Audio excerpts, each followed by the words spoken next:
dari semua ini, lalu dari 12 meter kubik limbah yang kita alirkan itu, maka yang paling banyak diserapnya adalah sebanyak 300 kilogram per hari COD.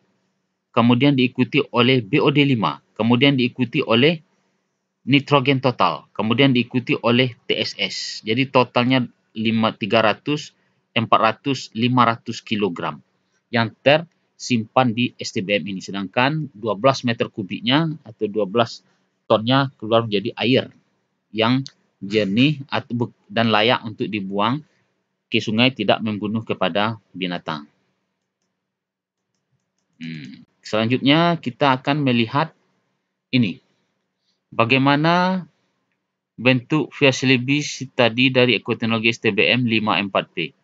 Memunikan air limbah TPA atau tempat pembuangan sampah, di mana perancangan struktur STBM 54P ini kombinasikan susunan zigzag memunikan air limbah atau lindi TPR.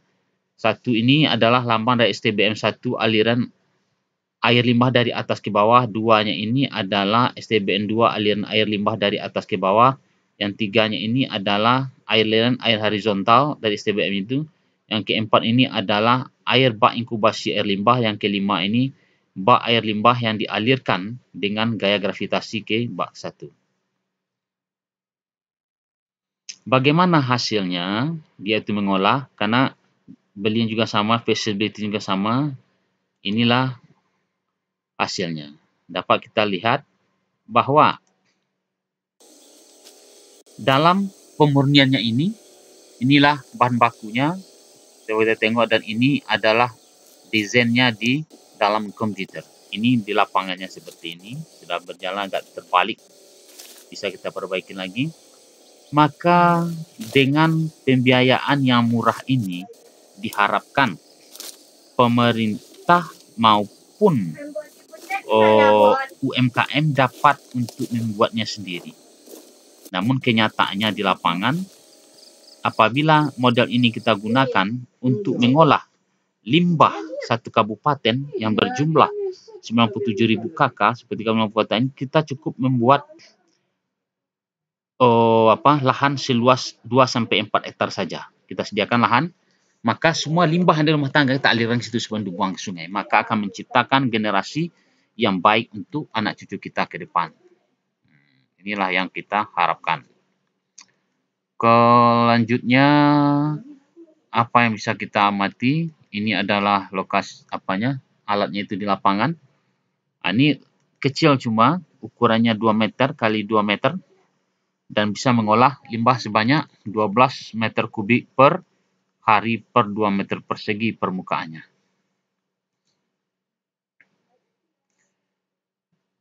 Dan ini adalah jenis dari limbah TPAR itu, warnanya seperti kopi, berbau busuk, karena ini adalah lindihan dari bahan-bahan organik sampah-sampah yang menumpuk itu masuk ke sungai, dan sungainya menyebabkan masyarakat di pertaniannya menjadi berkurang produksinya. Oke, baiklah. Selanjutnya kita akan next ini. Bagaimana hasilnya? Dokumen uji fisiko-kimia inovasi cerdas IPA STBM 54P memunikan pulutan dari air limbah tempat pembuangan sampah dengan laju alir 12 meter kubik per hari per meter persegi. Dan karakter limbahnya, fisika kimia berbeda lagi dengan limbah dari CPO dan limbah dari Virgin Corn Oil. Coba kita lihat, yang melebihi standar itu adalah COD5, kemudian BC, kemudian TDS melebihi baku mutu, kemudian ORP EC juga melebihi baku mutu, bau, warna merah, kemudian BJ-nya, kemudian fertility-nya, kemudian fosfatnya, dan minyak dan lemak. Karena berwarna merah. Sedangkan setelah kita olah diam dengan STBM ini ternyata berwarna biru lagi, artinya sesuai dengan standar baku mutu.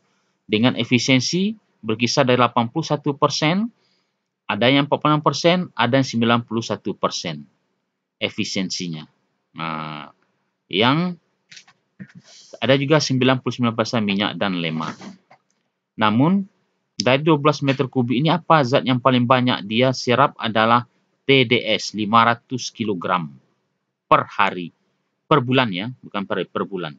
Diikuti oleh, ya itu yang paling banyak, TDS ini. Karena itulah yang paling rupanya menyebabkan tanaman sawah yang diairi air ini menjadi sedikit produksinya. Artinya TDS inilah yang utama diserap dari limbah tepar ini. Setiap limbah berbeda karakternya. Sama seperti manusia. Setiap manusia rambutnya hitam tapi sifatnya berbeda-beda. Selanjutnya kita lihat bagaimana feasibility ekoteknologi STBM N4P untuk memurnikan air limbah restoran kafe dan rumah makan. Ini adalah sebuah studi kelayakan produksi inovasi cerdas ekoteknologi STBM N4P IPAL sistem tanah berlapis melahu atas tanah model zigzag untuk pemurnian air limbah berbahaya kafe dan rumah makan. Di mana apabila kita ini memproduksinya secara massal itu membutuhkan dana awalnya 150 juta. Dari 150 juta ini maka dalam jangka 1 tahun modal akan kembali lagi dengan syaratnya adalah apa syaratnya? Apabila kita itu bisa menjual alat ini sebanyak 26 unit dalam 1 tahun dengan harga 1 unitnya adalah kurang lebih 10 juta. 10 juta. 10 juta.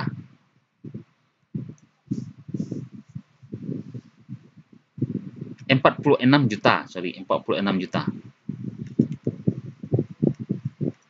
Kemudian profitnya 10 juta pada satu alat itu ya. Oke. Lanjut. Kemudian apa lagi yang kita bicarakan ini? Kita akan berbicara tentang ini. Video ekoteknologi STBM N4P lapangan ini mahasiswanya sedang bekerja pada terbalik dengan bahan bakunya tetap sama juga, tanah vulkanik, serbuk gergaji, pelet besi dan arang, kemudian dicampur antara batu split dengan zeolit, tambah dengan ini bagi lapisan campur tanah lapisan permeabelnya. Inilah alatnya. Dan juga model ini apabila kita aplikasikan juga di dalam tanah pada lahan seluas untuk sebuah kabupaten berpenduduk KK 97.000, maka cukup kita membuat sebanyak 2 atau 4 hektar saja pada lahan. Atau apabila jumlah industrinya sedikit tidak sebanyak ini, maka kita akan bisa juga membuatnya lebih cukup dengan luas dengan setengah hektar saja. Tergantung jumlah home industri yang banyak kita miliki. Selanjutnya, ini adalah videonya di lapangan, sayang sekali. Tapi juga cukup kita bisa dapat melihat bahwa pergerakannya itu walaupun tidak datar. Tapi inilah yang dikerjakan oleh mahasiswanya kita di lapangan untuk menginstalnya.